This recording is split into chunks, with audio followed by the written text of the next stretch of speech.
mampir. Dari mana Mas kalau boleh tahu? Ini yang di YouTube juga dari mana kalau boleh tahu?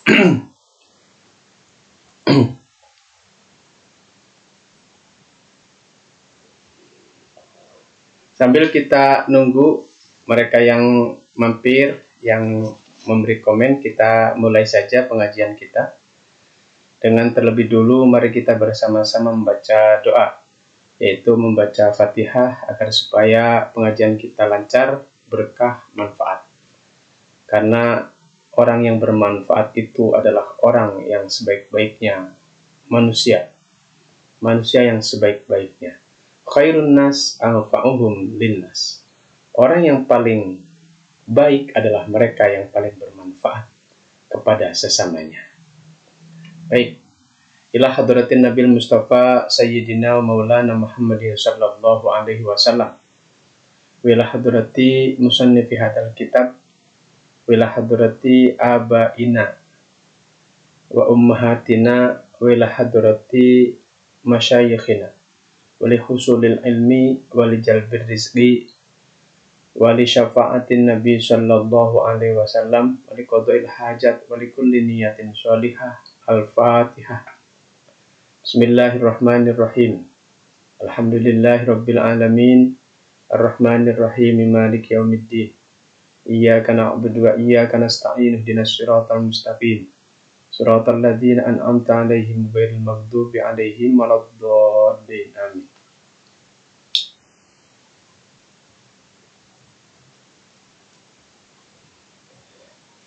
Kita melanjutkan pembahasan kita dari hari-hari sebelumnya, yaitu masih membahas kitab Futuhat Al-Madaniyah karya Syekh Nawawi Al-Bantani, yaitu kitab yang ada di pinggirannya kitab Nasoihul Ibad. Anda bisa tahu, bisa cari nanti kitabnya, beli Nasoihul Ibad, lihat di pinggirnya itu ada namanya kitab Futuhat Al-Madaniyah. Buka dan kita membahas kitab itu, yaitu tentang Syu'batul Iman. Sekarang kita sudah sampai pada pembahasan cabangan iman yang ke-68. Berarti sekitar 10 lagi cabangan iman yang akan kita bahas, dan setelah itu selesai kita ganti kitab yang baru. Nah, dijelaskan dalam kitab ini ada 78 cabangan iman. Sebagai bukti, sebagai ejawantah daripada keimanan kita. Itu adalah Syu'batul Iman.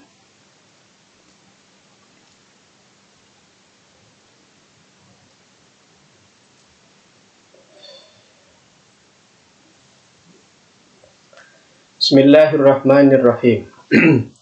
Wathamin wasittun iyadatul marid. Cabangan iman yang ke-68 adalah menengok orang sakit. Sakit, sehat itu merupakan sesuatu yang datang dari Allah. Kita diberikan sehat, itu anugerah. Kita diberikan sakit, itu adalah ujian. Maka sikap kita dalam hidup ini menghadapi dua hal itu adalah bersabar dan bersyukur. Karena hidup ini isinya adalah ujian. Tabarakalladzi biyadil mulku wa huwa ala kulli syai'in qadir. Alladzi khalaqal mauta wal hayata liyabluwakum ayyukum ahsanu amala. Bahwa hidup ini, mati dan hidup Allah ciptakan itu adalah untuk menguji kita, untuk menguji manusia. Akankah kita menjadi orang yang baik atau sebaliknya? Dan di antara manusia-manusia yang ada itu, siapakah yang menjadi orang yang terbaik dalam menjalani hidup ini? Karena hidup ini adalah ujian, cobaan untuk kita. Wadzalika fi sa'atin yasiratin. Bahwa yang namanya menengok orang sakit itu bisa dilakukan, cukup dilakukan dalam waktu yang sebentar saja. Itu sudah bisa kita lakukan. Artinya tidak harus lama, malah kalau lama-lama bisa jadi akan mengganggu, akan merepotkan orang yang sakitnya maupun keluarganya. Maka menengok itu cukup sebentar saja, dan itu sudah mendapatkan pahala.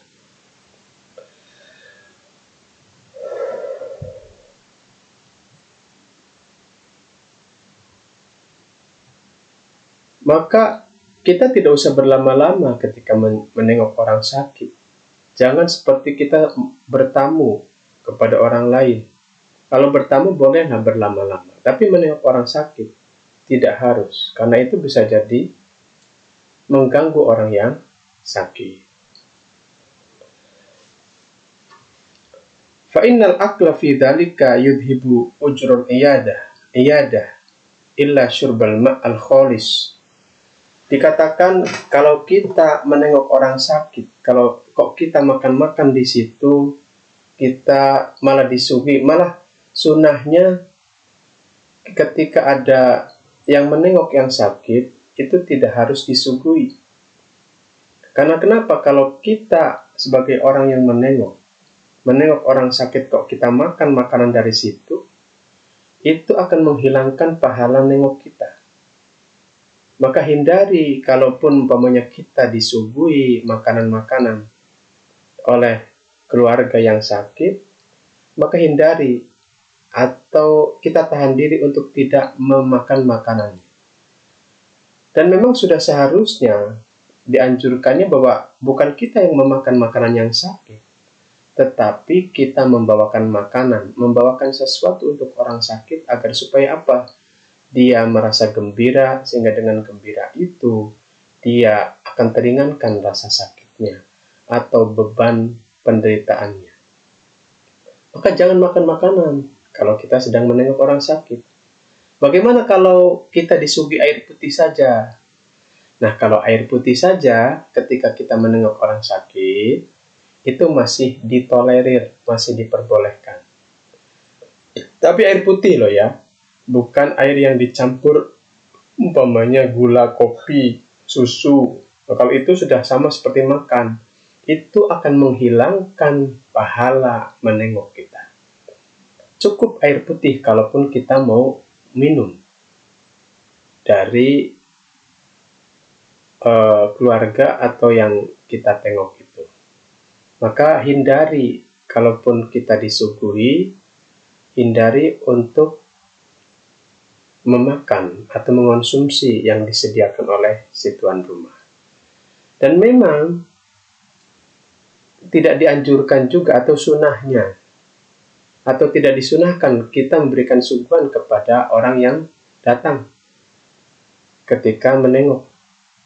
Adapun umpamanya terpaksa atau keluarga itu memberikan suguhan, itu karena mereka merasa nggak enak saja. Karena ada yang datang, umumnya adatnya ya biasa kita memberi suguhan. Tapi secara kesunahan itu tidak dianjurkan untuk memberi suguhan kepada yang datang menengok. Karena tujuan mereka bukan untuk bertamu, tapi menengok orang sakit. Dan tujuan orang yang menengok itu, yang datang itu, pengen melaksanakan kesunahan Kanjeng Nabi untuk menunjukkan keimanannya, yaitu dianjurkan untuk menengok orang sakit. Itu kesunahan. Sehingga yang diharapkan dari mereka, yang diharapkan oleh mereka ketika menengok orang sakit itu bukan suguhan, tetapi pahala, ganjaran yang disediakan oleh Allah dalam rangka ketika menengok itu. Bukan minta disuguhi bukan. Maka hindari makan makanan yang disuguhi kalau pernah disuguhi. Atau umpamanya tidak disuguhi kita makan, ya itu malah terlalu. Maka jangan sekali-kali memakan makanan yang ada di situ, yang memang sedianya disediakan untuk orang sakit, tapi kok kita makan. Itu akan menghilangkan pahala atau ganjaran menengok kita. Kecuali air putih, kalau memang disuguhi itu boleh air putih saja. Air putih saja. Kalau air yang sudah dicampur kopi malah sudah bisa menghilangkan pahala menengok nanti.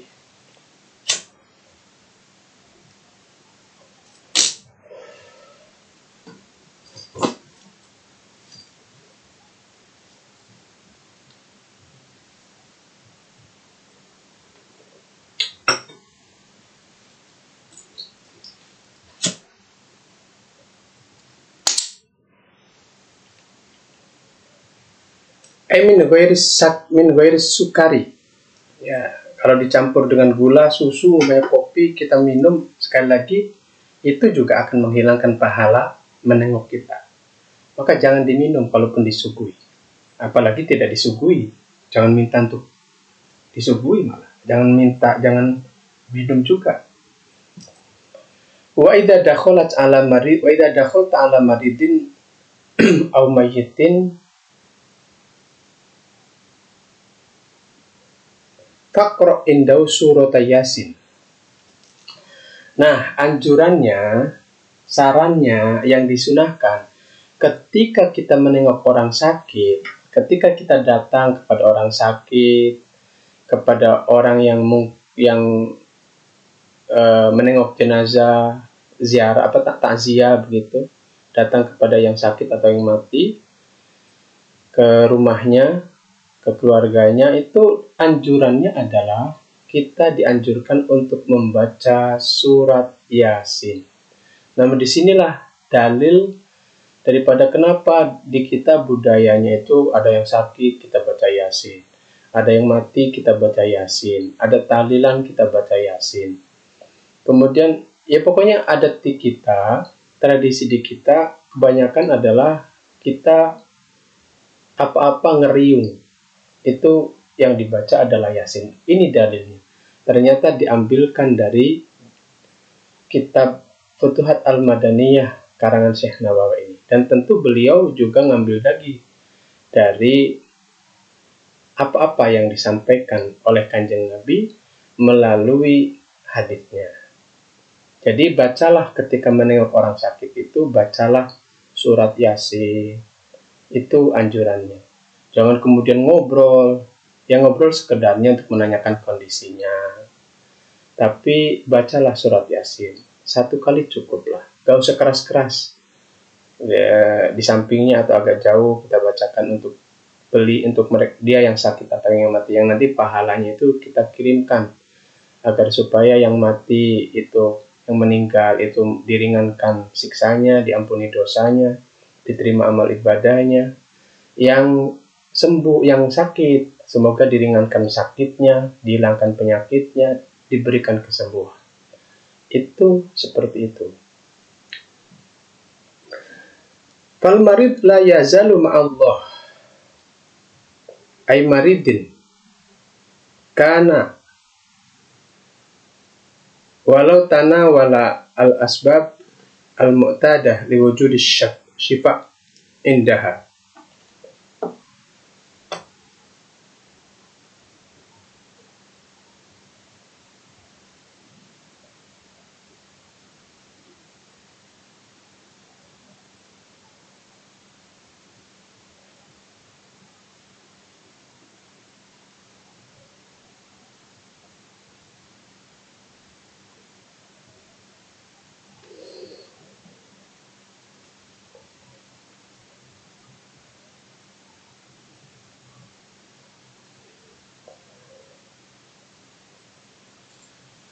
Orang sakit itu adalah orang yang mendapatkan cobaan.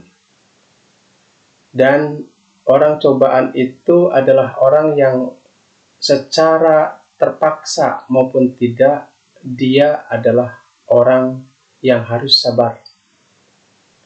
Dan Anda tahu orang yang sabar itu adalah orang yang selalu bersama Allah. Innallaha ma'as-sabirin.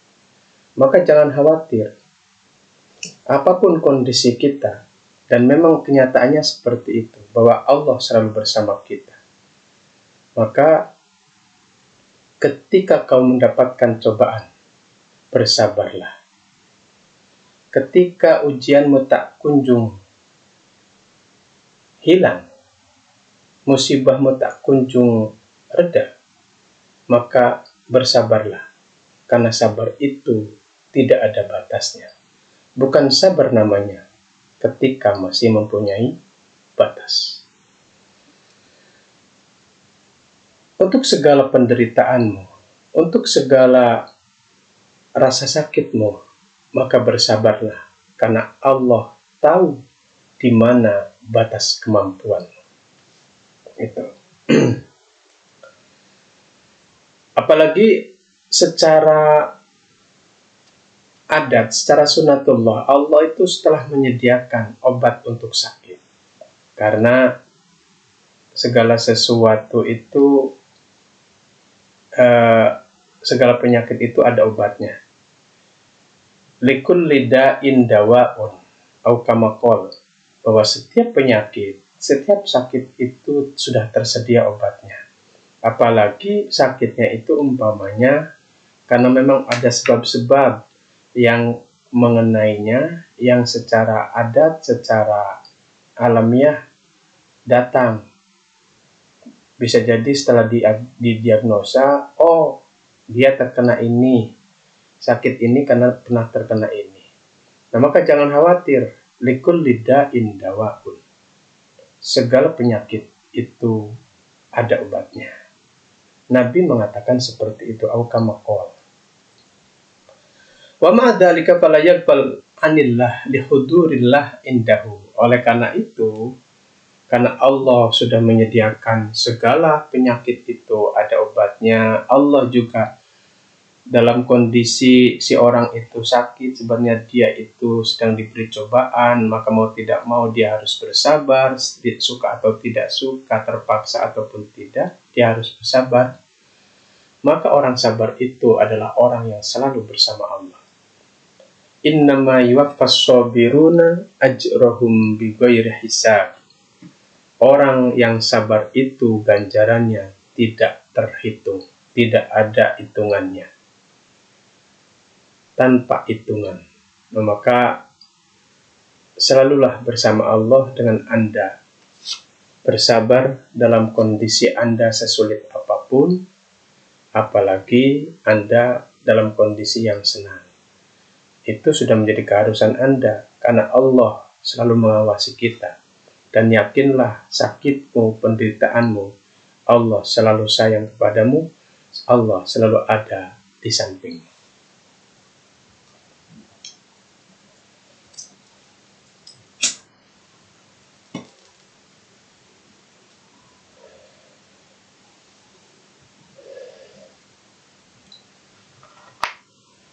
Oleh karena itu, dalam kondisi itu, ketika sakit, ketika kau mendapatkan penderitaan, mendapatkan musibah, jangan lupa Allah. Malah justru dalam kondisi seperti itu seharusnya kedekatan kita kepada Allah semakin bertambah. Dalam kondisi senang juga kita harus selalu bersama Allah. Jangan melupakan Allah, jangan terlena oleh kenikmatan dunia. Seharusnya kita selalu berdekatan dengan Allah, apalagi dalam kondisi sakit, apalagi dalam kondisi yang menderita. Maka kedekatan kita kepada Allah sudah seharusnya kita semakin bertambah, semakin dekat. Wa ma'adzalika fala yaqbal anillah lihudurillah indahu. Jangan lupakan Allah, apalagi dalam kondisi itu, karena Allah selalu bersama dia orang yang sakit itu. Andaikan dia mau bersabar, Allah selalu bersama dia. Dan andaikan dia bisa bersabar untuk selalu menerima kondisinya dalam bagaimanapun, yakinlah Allah akan memberikan ganjaran yang berlipat ganda, yang tanpa hitungan.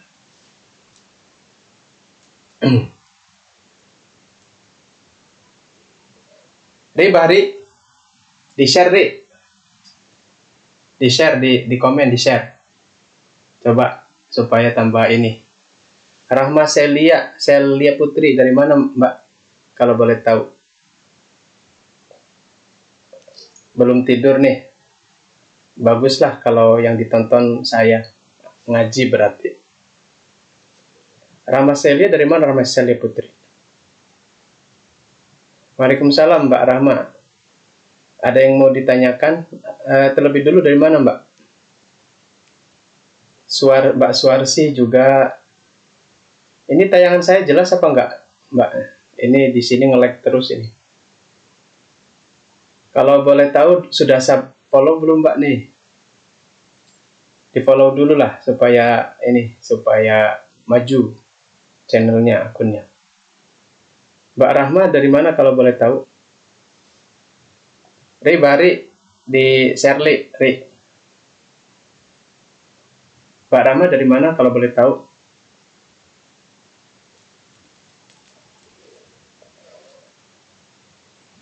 Kalau pengen lancar, bisa pindah ke YouTube Mbak. YouTube lancar itu. Ini saya sekarang lagi live di YouTube dan di TikTok. Kalau TikTok agak tersendat. Ya, makasih Bahari. Ini yang Rahma sudah belum nih? Terima kasih kalau gitu. Ditambahi dong gift-nya. Kasih gift dong. Bahari, kamu mahasiswa Bapak bukan sih? Bantennya mana Rahma? Mbak Rahma. Bantennya mana? Kamu kenal saya nggak?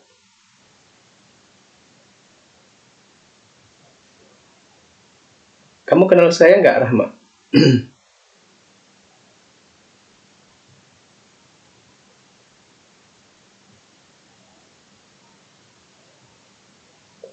Terima kasih sudah ngasih gift. Mbak Rahma, kalau boleh tahu dari mana? Bantennya mana? Ini yang di YouTube. Kalau boleh tahu dengan siapa, dari mana? Kita kenalan agar supaya silaturahminya langgeng. Perkenalkan, saya dari Warung Gunung, Lebak, Banten.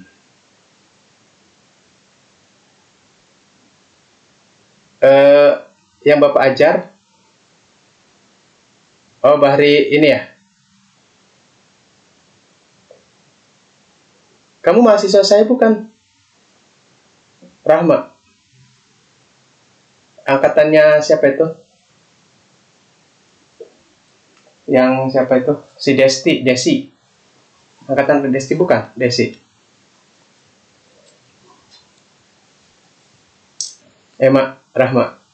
Ini Rengki, terima kasih Mas sudah mampir. Kalau boleh tahu dari mana?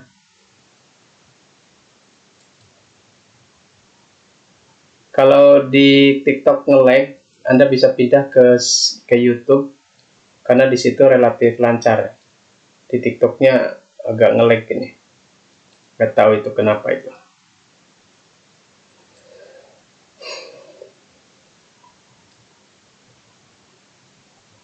Rahma. Boleh tahu dari mana, Rahma? Kamu temennya Rizky bukan? Oh, iya. Bapak agak lupa suaranya, Ri. Mohon maaf ya. Kita ngaji ya, Ri ya. Belum tidur kamu, Ri.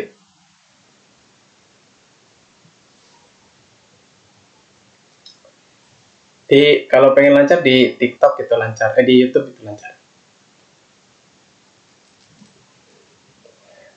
Baik, kita lanjutkan sambil nunggu yang lainnya. Kita ngaji ya, Ri. Bismillahirrahmanirrahim. Wattasi'u wassittuna tajhizul mayyit. Cabangan iman yang ke-69 adalah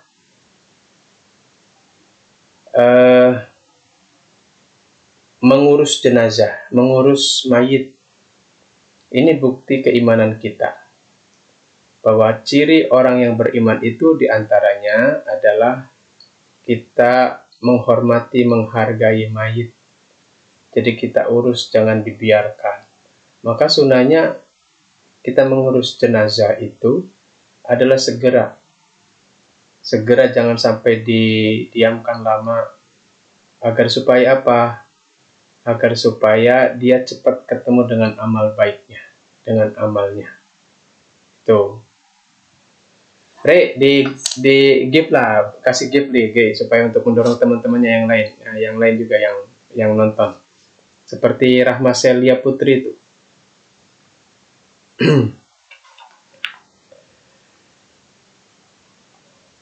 Mengurus mayat ini adalah al-muslim ay alladzi bitakfin wal hamli wad dafni washolati alaihi. Mengurus mayat itu yang dimaksud adalah khususnya adalah orang Islam. Lalu bagaimana dengan orang kafir? Orang kafir itu seperti binatang sebenarnya. Artinya, ya bukan kewajiban kita untuk ngurus karena dia kafir. Tetapi kalau andaikan memang diurus, itu sebenarnya itu hanya kita menghargai sebagai anak Adam, sebagai manusia. Sebagai manusia, pindah saja di YouTube. Sekarang Bapak lihat di YouTube juga. Di YouTube relatif lancar, kamu bisa komen-komen di situ lah, bisa tanya-tanya untuk mancing yang lain. Di YouTube lancar kok. Di TikTok nge-lag terus, kenapa nggak tahu. Mungkin laptopnya agak bermasalah. Nah, ngurus mayit itu, jadi kalau untuk yang kafir itu, mayit yang kafir itu ngurus kita terhadap dia yang mati, mayit kafir itu hanya ya adat saja sebenarnya, karena tidak enak, tidak ada kewajiban, tidak ada tuntutan. Yang kita wajib itu adalah mengurus mayit yang muslim. Bagaimana caranya? Terima kasih Mas Sasmaka Maitreya. Dari mana Mas kalau boleh tahu? Boleh kenalan? Mungkin ada yang ditanyakan dengan ngaji saya, silakan. Mengurus mayit itu caranya pertama dikafani. Diurus, dikafani. Kita mandikan dulu memang sebenarnya. Awalnya dimandikan dulu. Ya. Kemudian setelah itu apa? Dikafani. Kemudian setelah dikafani dibawa ke liang kubur, ke liang lahat. Kemudian dikuburkan. Ya, tapi sebelum dikuburkan, ya disolati dulu. Disolati untuk penghormatan kita terhadap manusia, khususnya yang muslim. Kita menghormati manusia sama manusia yang muslim. Kita solati, ada 4 takbiran gitu, 4 takbir.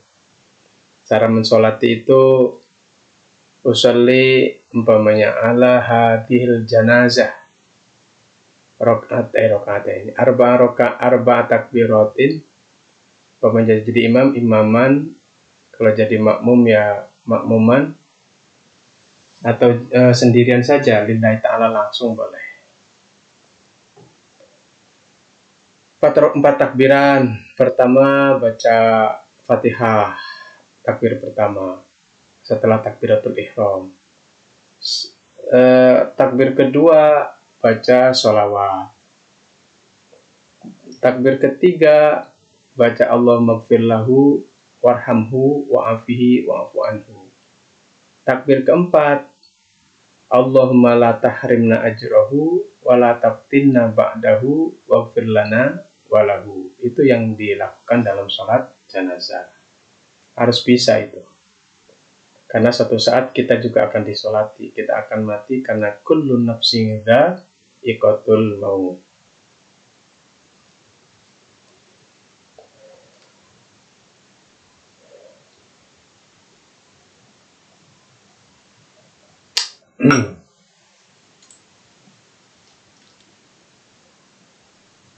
Idza kana musliman ghairu syahidin wasiktin.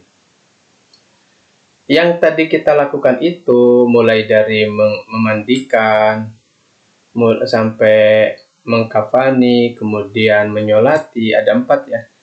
Memandikan, mengkafani, menyolati, kemudian menguburkan, itu kita lakukan pada mayit yang muslim, yang bukan mati syahid. Mayit yang mati bukan mati syahid, dan bukan bayi keruron. Bayi keruron itu keguguran. Nah, kalau yang seperti itu cukup disolati saja. Yang mati syahid di perang itu cukup disolati. Ya, dikuburkan tentunya. Berarti dikuburkan. Mengkafani tidak harus kalau yang mati syahid di medan perang. Memandikan apalagi tidak harus. Cukup disolati dan dikuburkan.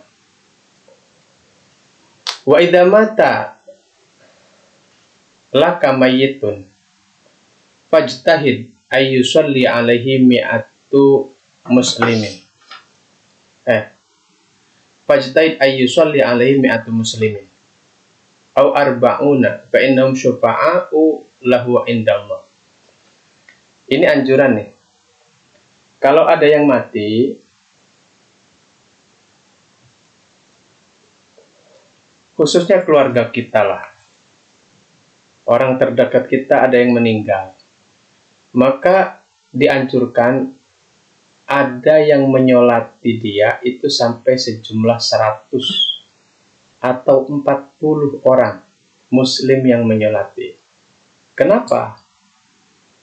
Karena orang dengan jumlah itu 100 atau 40 itu adalah mereka akan menjadi orang-orang yang bisa mensyafaatinya di kuburan. Akan diampuni dosanya, akan diringankan siksanya, diterima amal ibadahnya. Paling tidak, kalaupun dia ahli siksa, siksanya akan diringankan atau dihilangkan sama sekali. Maka usahakan ada orang 40 yang menyolati dia. Bagaimana caranya? Kalau kita gampang di Lebak, di Rangkas ini, bagaimana undang orang sebanyak-banyaknya untuk menyolati. Itu nanti juga kalau yang diundang banyak akan banyak yang datang. Kalau sudah banyak yang datang mencapai 40 atau 100, mereka adalah orang-orang yang bisa mensyafaati untuk si mayit itu di sisi Allah.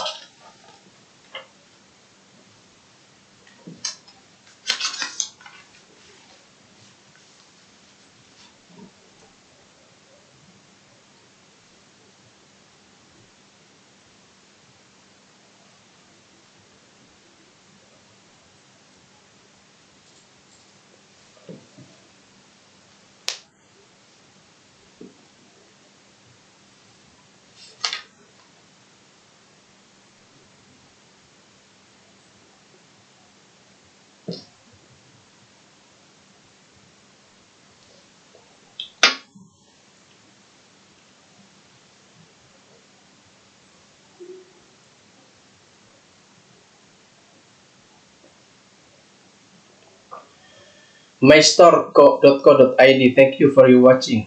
Thank you. Terima kasih sudah mampir. Kalau boleh tahu dari mana? Where are you from, Mister?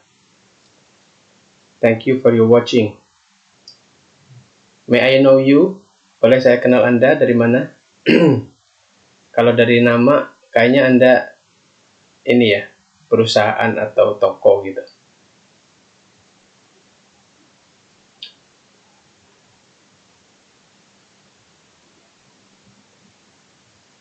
Kalau boleh, jangan lupa di follow dulu Mas Mbak Paula Tejando. Where are you from, Miss Paula? mystore.co.id. Kalau boleh tahu dari mana Mas Mbak Pak? Where are you from? Ditambahilah like-nya, di-share, di-follow dulu juga kalau boleh, supaya kita tambah akrab, tambah kenal. Ini kita lagi ngaji nih, renungan malam nih. Tambah ilmu, tambah kualitas, tambah berkah hidup. Harapan kita seperti itu kan. Usaha Anda, kita semua juga harapannya adalah tambah meningkat.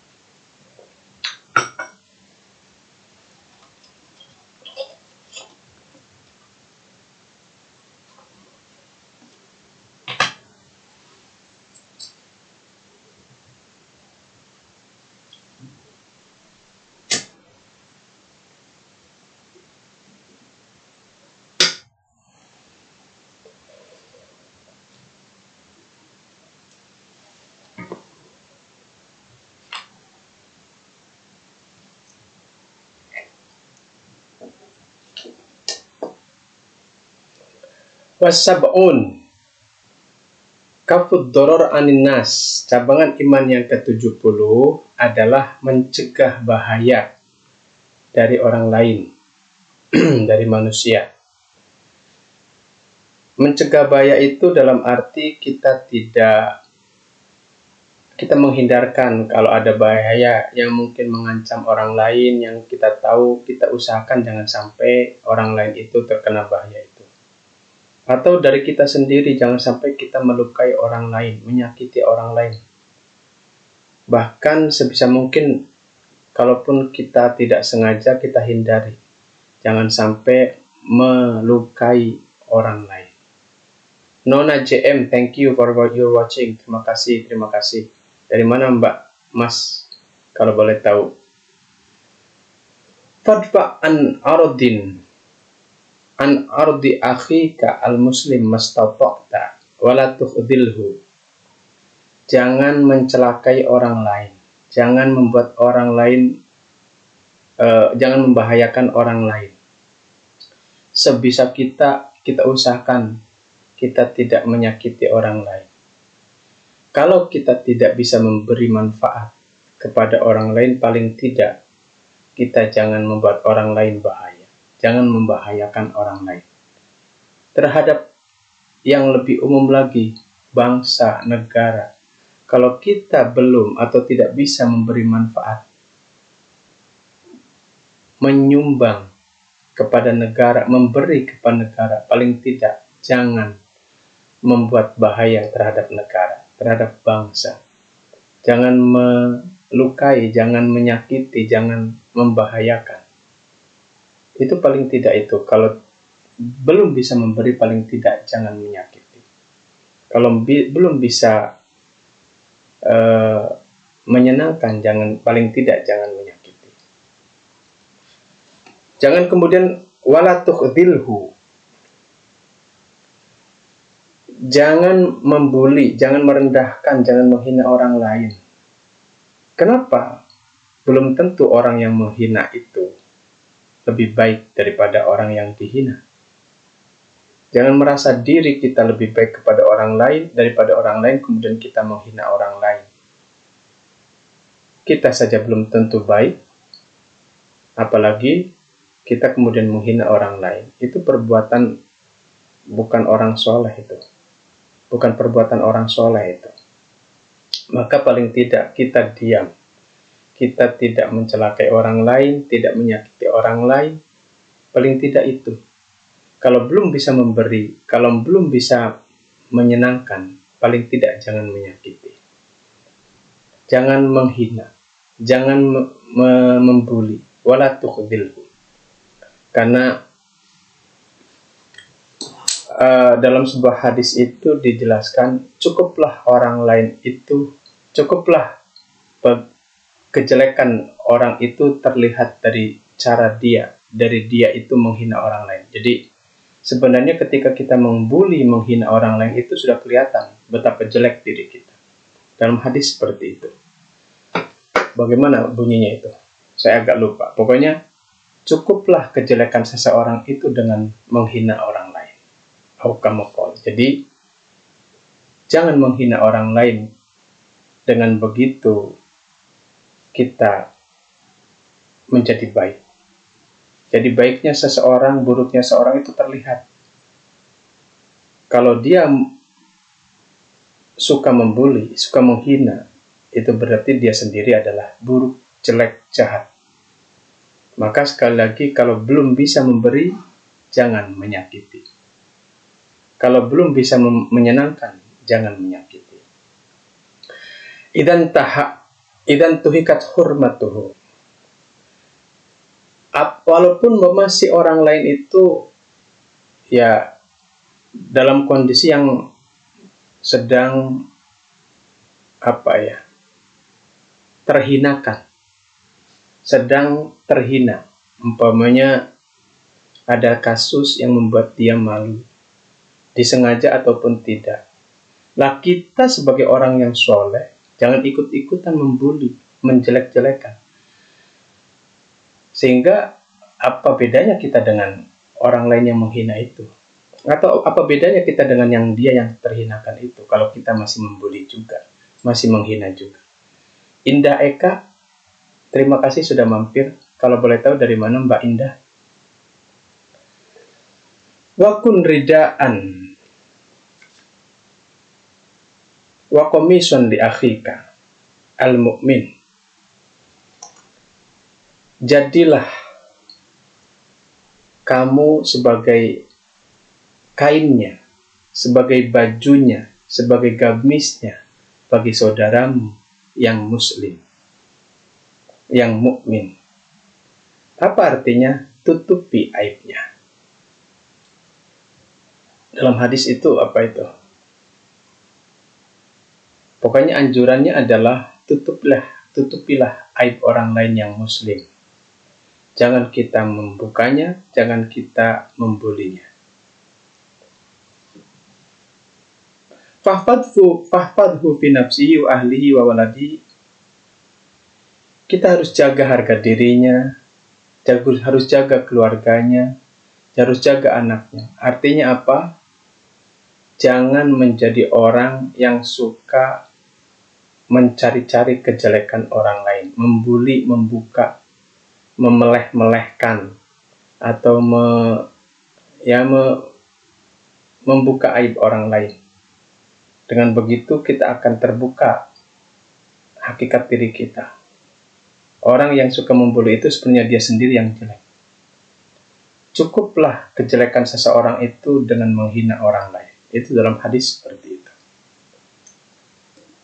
Waj'alhu mir'atan taro fiha nafsaka. Jadikanlah orang itu sebagai cerminan diri kita. Artinya apa? Kalau kita tidak mau disakiti, maka janganlah kita menyakiti. Kalau kita tidak mau dibuli, janganlah kita membuli. Kalau kita tidak mau dihina, janganlah kita menghina. Itu konsepnya. Itu yang dimaksud dengan mir'ah. Cermin. Ya. Jadi orang lain itu cerminan diri kita. Dalam artian bahwa orang lain kita pun akan merasakan yang sama seperti orang lain rasakan, andaikan diperlakukan tidak enak, andaikan diperlakukan tidak baik.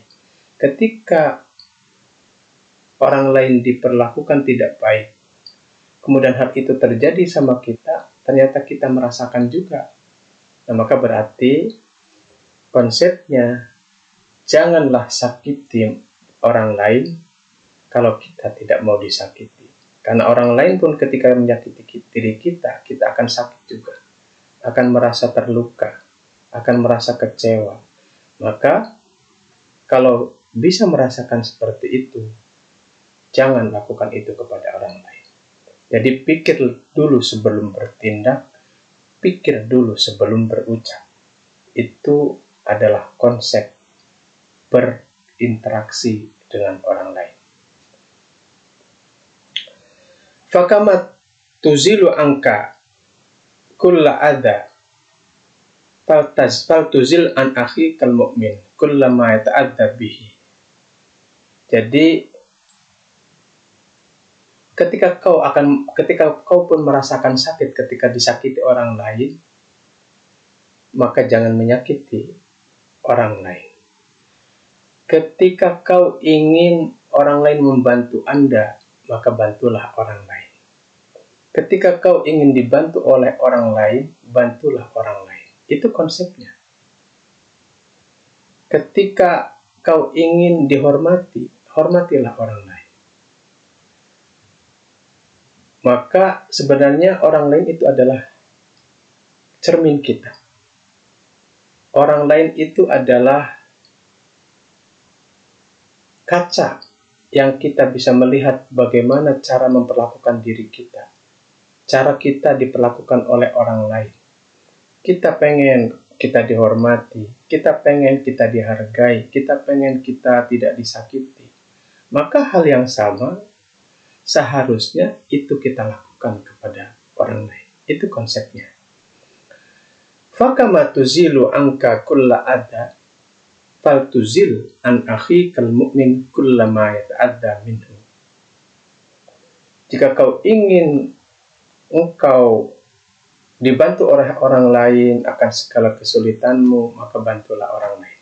Jika kau ingin dihilangkan oleh orang lain segala rasa sakit, artinya orang lain tidak ingin, kau ingin tidak menyakitimu, maka jangan kau sakiti orang lain. Jika kau ingin orang lain menghargaimu, maka hargailah orang lain. Kira-kira pemahamannya seperti itu.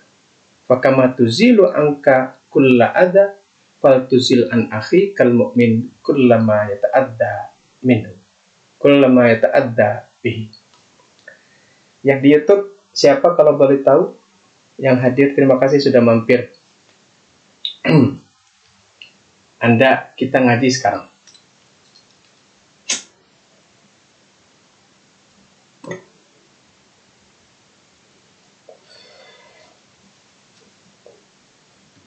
Kalau boleh tahu, sudah di-subscribe belum Mbak, Pak? Ayolah, dibantu di-subscribe supaya tambah maju berkembang. Dan itu akan menjadi amal Anda.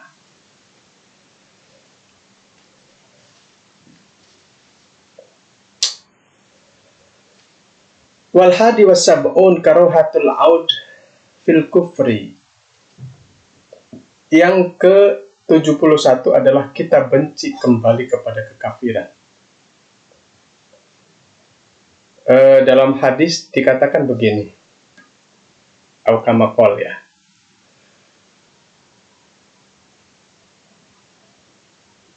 Salatun mangkunna fihi wajada halawatal iman. Salatun mangkunna fihi wajada halawatal iman. Ada 3 hal yang ketika 3 hal ini ada dalam diri seseorang, maka dia akan menemukan manisnya iman. Apa saja 3 hal itu? 3 hal itu adalah antuhibba ayyuhibballaha wa rasulahu ayyakunallahu wa rasulahu ahabba ilaihi mimma ahabba ilaihi minhu au kama qala. Allah dan Rasulnya itu lebih dicintai olehnya daripada dirinya sendiri. Au kama qala. Itu 1. Yang kedua, ayyuhibba li akhihi ma yuhibbu li nafsihi. Dia mencintai untuk orang lain apa yang dia cintai untuk dirinya sendiri. Yang kedua, au kama qala. Yang ketiga, ayyakroha an ayya'udala fil kufri kama yakrohu ayyulko finnari. Dia benci kembali kepada kekafiran, benci keluar dari Islam, sebagaimana dia benci dimasukkan ke dalam neraka. Jadi bukti iman seseorang itu adalah dia benci, murtad, takut, khawatir, benci kembali ke kafiran, andaikan tadinya dia adalah seorang yang kafir kemudian masuk Islam. Dia benci itu. Sebagaimana dia benci ketika dimasukkan ke dalam neraka. Seperti itu. Au kama qala.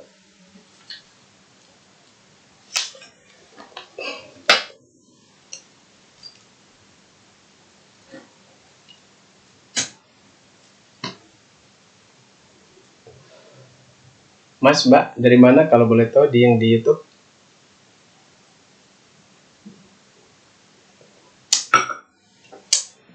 Demikian pemaparan hari ini. Kita akan lanjutkan lagi besok.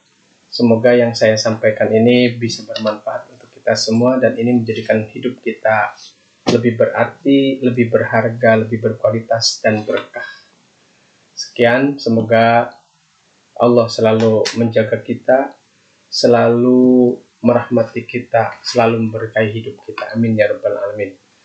Saya tutup. Wassalamualaikum warahmatullahi wabarakatuh.